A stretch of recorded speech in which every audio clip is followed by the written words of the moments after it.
Hey everyone, my name is Bryon Howard. I'm a Calgary realtor who has sold an average of a house a week since moving to this great city in 2003. And this is Calgary Living. I'm interviewing Calgary's top performers as it relates to living and lifestyle in our great city. Some of the podcasts will be real estate decision specific, but most will be about life in Calgary and why we choose to live here, or at least why you should visit. Thanks for tuning in. Well, this was a really fun interview with Adrian Bohach. Adrian and I met about 20 years ago in North Rustico Harbor, Prince Edward Island, where I was at the time running outside expeditions along with my wife Shirley, a sea kayaking and adventure tourism business. We did some cycling tours as well. And Adrian bought and still owns a house pretty much directly across from our location at North Rustico Harbor, our old location. We sold that business after moving to Calgary, but this was a really fun to sort of catch up and reminisce a little bit about when we first met Adrian and learn about his enterpriseforgood.com. So his charity organization, good for you, good for us, and good for community. He gives a lot of funds and support to charities, including the elderly, folks with disabilities, especially as it relates to autism. I'm a big supporter of that. And apparently diagnosis of autism these days is on the increase. So this is a social enterprise. It's a business with a charitable status. Adrian has been working with the organization for 25 years. He's spent many, many years in Calgary, currently in Mahone Bay, Nova Scotia, working remotely. And currently their organization, Enterprise for Good, exists in British Columbia, Alberta, Saskatchewan, and it's moving east. There's about 100 staff right now that tend to be folks with development disabilities. They hire a lot of people at their store. They have a store right here in Calgary on 12th Street and 36th in the Northeast. So I hope you enjoy this show as much as I enjoyed reconnecting with Adrian. Without further ado, here we go.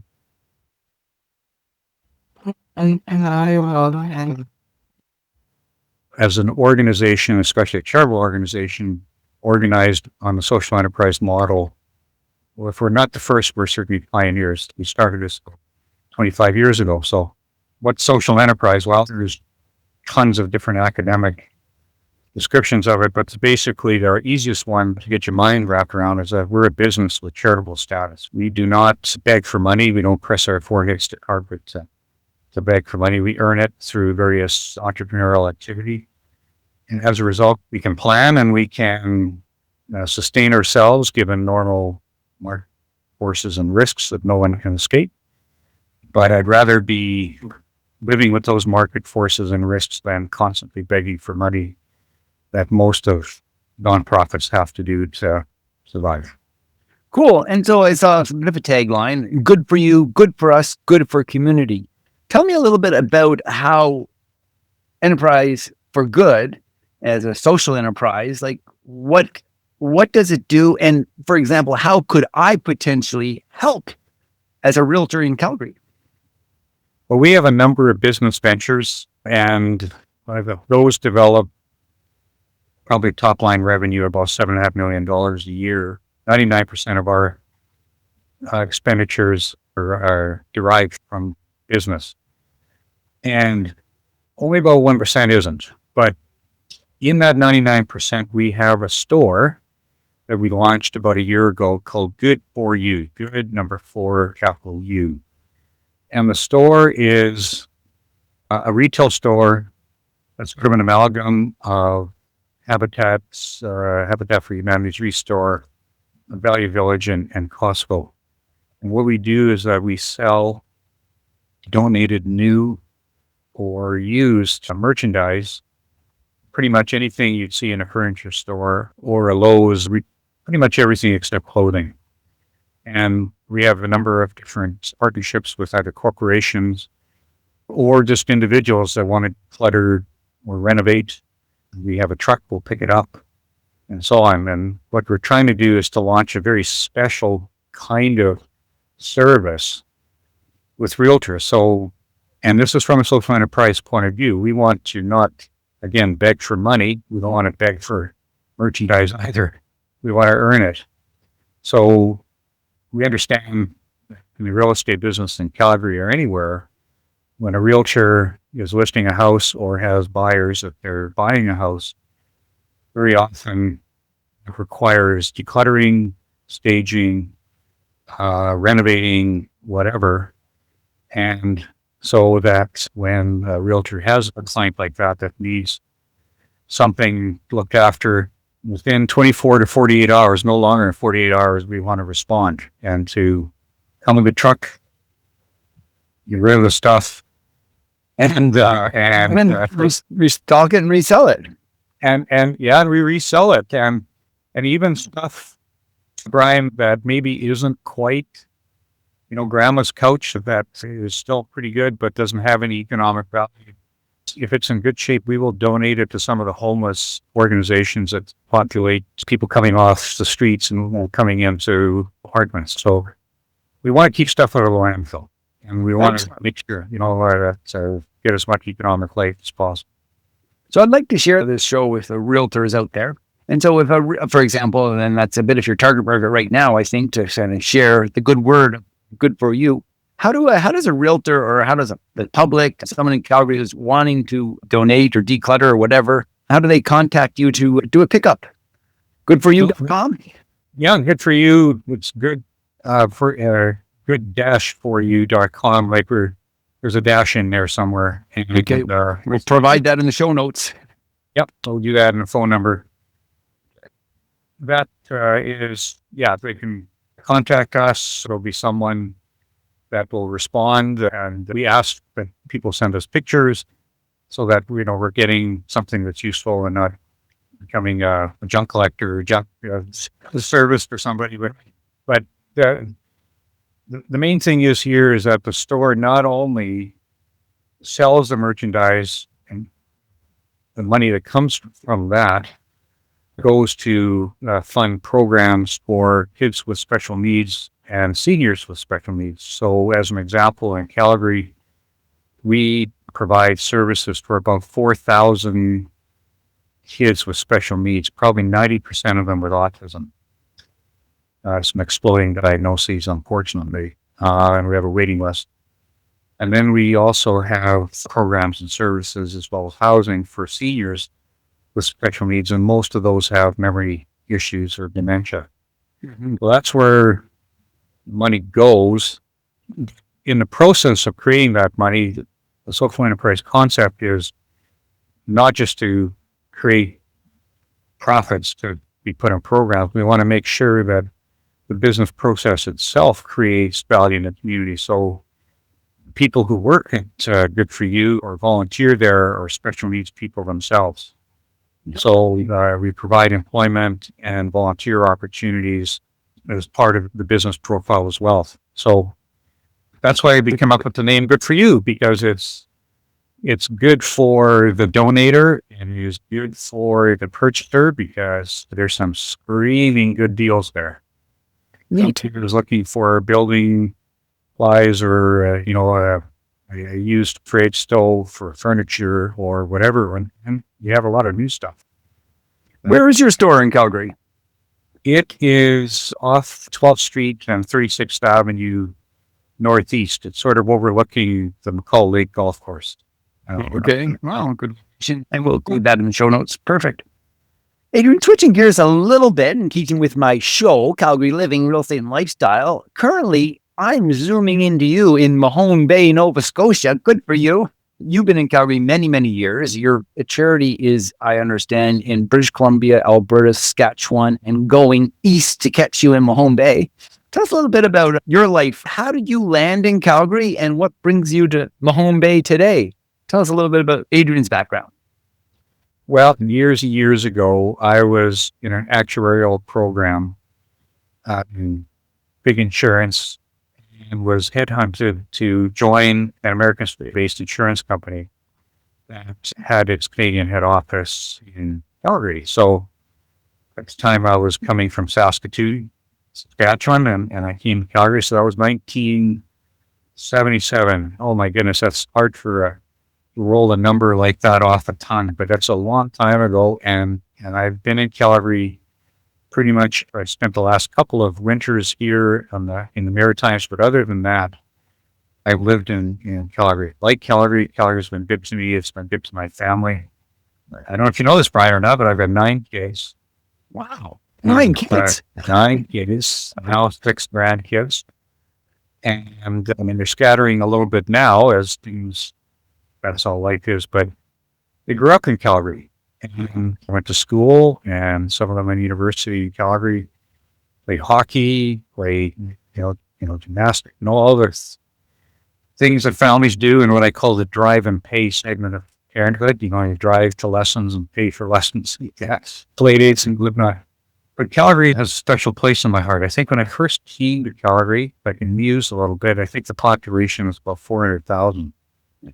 And what is it, 1.4 million? Yeah, I think it's probably 1.4 right now. Thereabouts. Definitely 1.35 maybe. And so I'm interested. I'm having these flashbacks about meeting you like in North Rustico 20 years ago or something. And like, yeah, the guy with like, how could he have that many kids? How many years were you in North Rustico? And then then what happened? And then you went back to Calgary, and it seems like do you own this property in Mahone Bay that you've been in the last couple of years? Yeah, like the beach house. That's what the house in Rustico Harbor is called, was bought as a vacation property. So I would spend, that's how you and I met, because I would spend June to September in one of the most beautiful places in the world. I mean, it's just stunning. And the vibrancy of the community and neighbors. Nobody locks their doors. Half the people still have their keys in the car.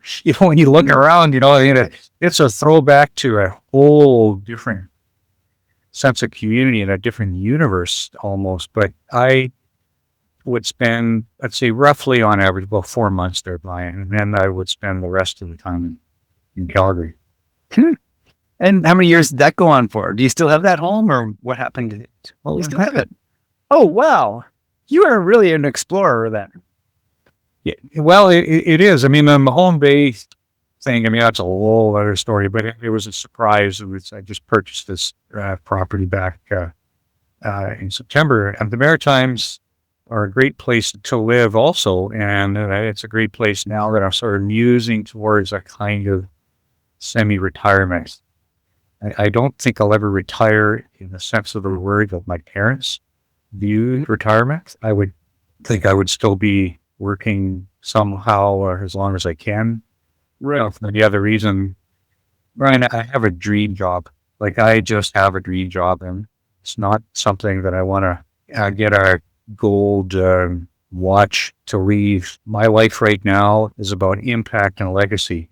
And the things that my organization does domestically and internationally are, and forgive me for tooting our horn, but we do miracles. And I want what we do to be expanded as much as we can, to touch as many vulnerable people as we can. There's a lot of pain out there. And so I'm really interested, as long as I can, to lead an organization to alleviate some of that pain.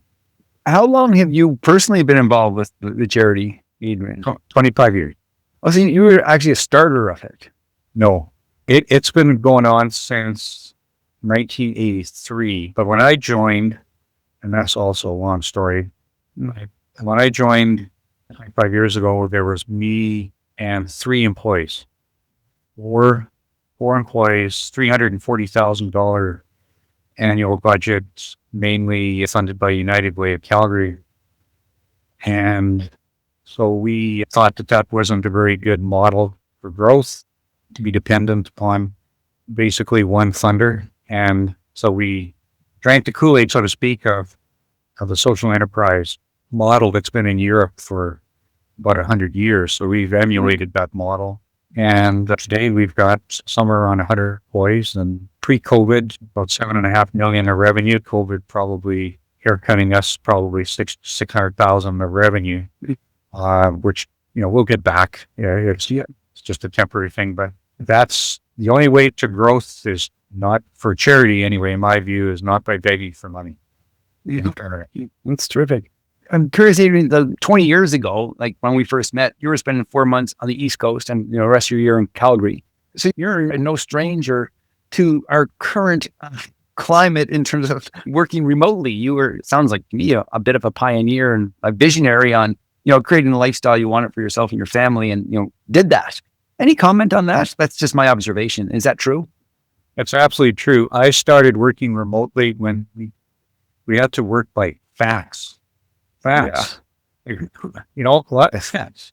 I mean, you almost have to be at a certain age to know what a fax is. Yeah. So this is before cell phones, before really internet was really, anything.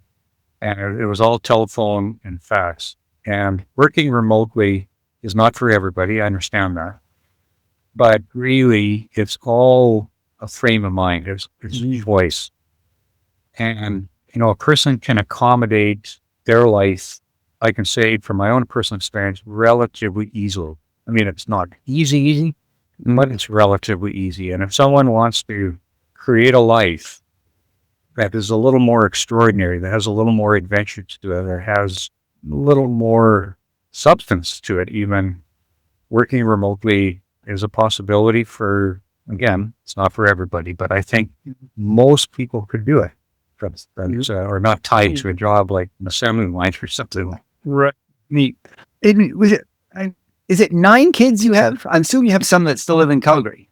Yeah, it's like 9 kids, 6 grandkids. As it is, people get scattered over the 4 corners of the world.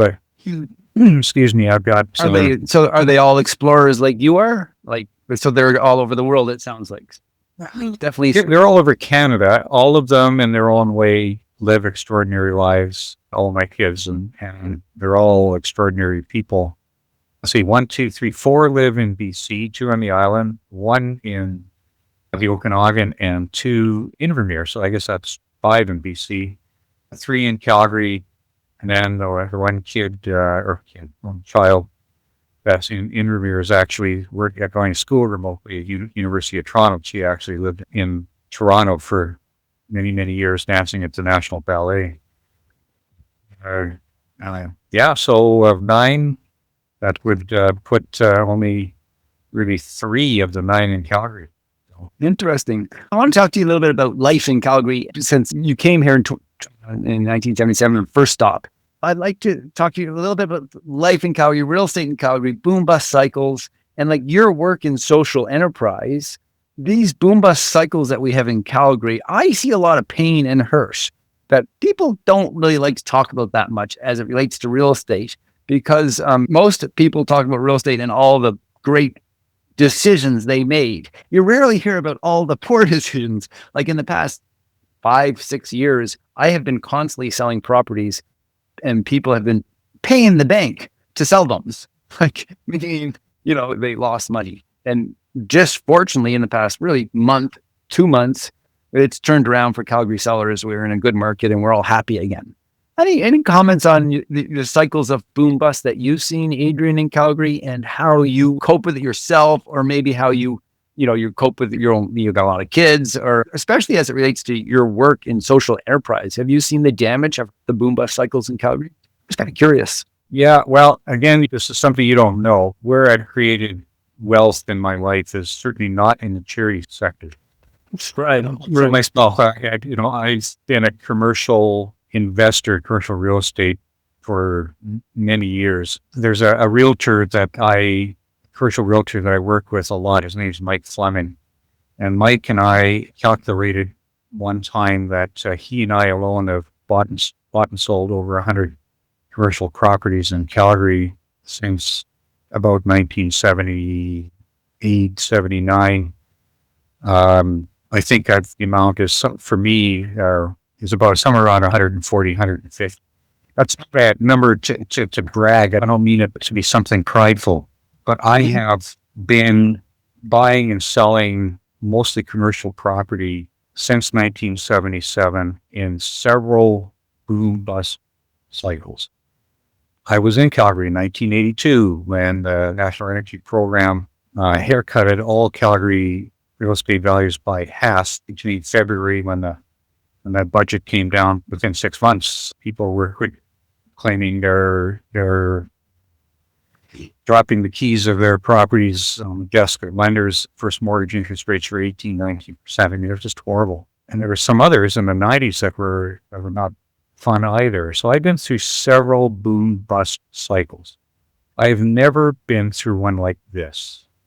This one's different, Bryon. This one is different. The other ones, as bad as things got, there's always a sense of optimism, and then things would go, back up, and it's never going to end, and it's all more and bust, for whatever reason. But there was a tenacity, there was an optimism and stuff, and it would come back. And even when people had license plates that said, Lord, give me another boom, and I promise I won't kiss this one away,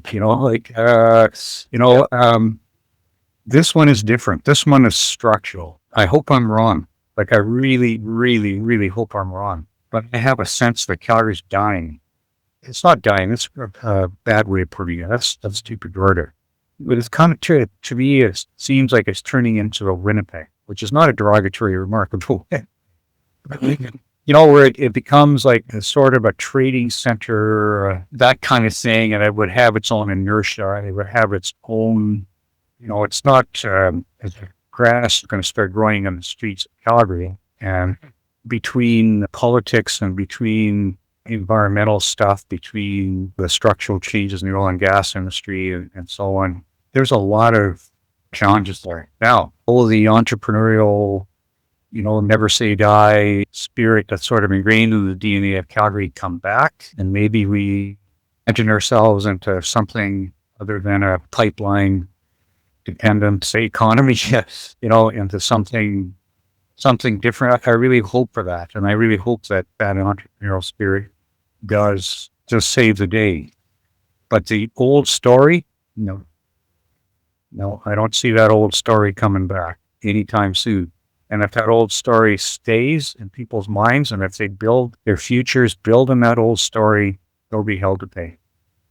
Interesting. You speak about now is different and structural. Like in the last sort of 30 days, 60 days, Calgary caught up. I mean, not caught up, but Calgary's experience with Toronto and Vancouver has been experiencing for a while. And the East Coast, Prince Edward Island, I assume like Nova Scotia, it has been experiencing for a while, but we're booming here right now. I mean, things are like, in terms of real estate, our prices are up from this time last year. Last year was terrible. Our sales are up. Actually, they're up and even surpassing our last boom of 2014. I mean, our prices aren't up there, but our number of sales are. Do you have any, in your career as an actuary and, obviously a real estate investor, why is that happening? I mean, all over the country, but in Calgary now as well. How does it relate to COVID, or does it? Or is it just low interest rates? Any comments, Adrian? Yeah, I mean, there's several factors there. And I mean, there's people brighter than me that would have a better opinion of it. But in my opinion, it is this. First, it's a bit like a shaking up a Coke bottle and popping the top off. Once that pent up energy that COVID had kept in the bottle, the vaccinations, COVID will be somehow put behind us relatively soon. The fact that interest rates have been low and are climbing, I can say from decades of experience that market activity in real estate goes up as interest rates go up, because people want to grab the low interest rates while they can. So that also has a positive factor in the market. And as those rates kind of continue to go up, the activity will be there.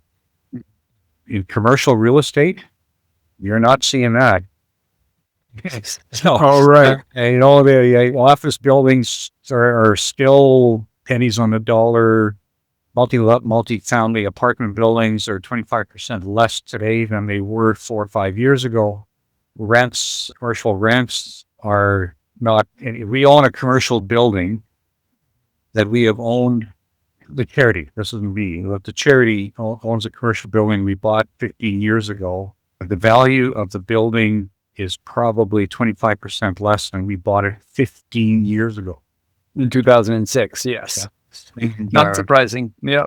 And rents, triple net rents, less than half, So, yeah, there's a vibrant residential market. great. Take advantage of it while you can. Does that mean sell? Does that mean sell, Adrian, or buy? What does it mean? Well, Take advantage of it when you can. People make their choices for their own reasons. And residential real estate predominantly is about where you want to live rather than buying to flip or to rent out. I mean, there's certainly that. But the new construction market is pretty hot. There's people downsizing into smaller, selling, taking advantage of the market and selling something bigger and then buying something brand new, built to suit and stuff. So it's where you want to live and how you want to live and what kind of lifestyle do you want. I think that's predominantly, and people, certainly do want to be prudent with their money. They don't want to catch a falling knife or anything like that. But with interest rates where they are right now, I think people's view would say, gee, a two-income family, even if one of us lost our job, we could still afford this house and sell because of the two-income family and so on. So buy or sell, it's not something I can comment on a residential market. Unless you're a bottom feeder that has got lots of cash and reserves, is willing to take on a substantial amount of risk, I wouldn't be touching commercial with 10-foot barge pole rate. Interesting. Good. Adrian, this has been really great. We need to be a little conscious of our listeners' time. I appreciate all that. So circling back to good for you and enterprise for good, any sort of last thoughts that you'd like to share with our listeners? And we need to do another show, actually. We have so many different things that we could shoot out on, whether it be just kind of actually real estate investing. I'd be interested in your life in Calgary as a sort of real estate investor and go down that road a little deeper. And back on your current work and the thing that you're passionate for, that you've won tons of awards for, as well as understand the good for you. Some last thoughts, some last words you want to share with our listeners? Well, this show is about Calgary, and I don't want to come off as being too negative or whatever. I'm just trying to be a realist and been through many cycles, as I mentioned. Calgary is a great place to live. And I don't know if you know this or not, but for decades almost, the Calgary leads the country in per capita volunteerism. So the average adult in Calgary donates somewhere around 200 and some odd hours volunteer time per year. We're the recipients of that. So not only do we sustain our services based on business activity so that we're financially self-sustaining, but also our programs and services almost wouldn't be viable if there wasn't for generosity of Calgarians that want to contribute, want to give. That part of our DNA has not yet. I can tell you that people in Calgary are every bit as community-minded today as they were in the past. I'm positive that's going to continue in the future. Our organization is going to continue to earn its way, and we are going to earn our way by providing value. And one of the things that we do is the Good For You store, and so hopefully people will look it up and maybe see it in themselves to donate things, donate merchandise that they don't no longer need, or maybe they want a screaming good deal on something and come to the store and get. Excellent. I'm thinking of a client now that I'm going to be referring to you tomorrow. He needs to do some decluttering and has lots of nice things, but there's just way too much. So we'll definitely do that. Now, if somebody wants to shop at the store, I suppose the very best is to actually arrive at the store. Is there kind of online? Do you have pictures of stuff in the store as well? Well, we feature stuff on Facebook Marketplace. Okay. Also on Kijiji, but kind of Marketplace is eating Kijiji's lunch right now. Okay. And so they can follow us on Facebook. Good For You on Facebook. We regularly post photos of merchandise that we can. Excellent. Well, Adrian, if you had a billboard anywhere, what would the billboard say? Let's finish with this. We are an extraordinary organization. Pioneers, extraordinary organization, and we're miracle workers. We create miracles in people's lives that could use a miracle or two. Very nice. Well, listeners, visit enterpriseforgood.com. I think that's a jumping off point. And Adrian, thank you very much for being on the show. It's great to reconnect. Well, it's a pleasure, Bryon. And look what 20 years has got us, right? Exactly. It's been great. Yes. We look at our lost hair. Okay, we'll do this again. Awesome. Thank you. Appreciate it.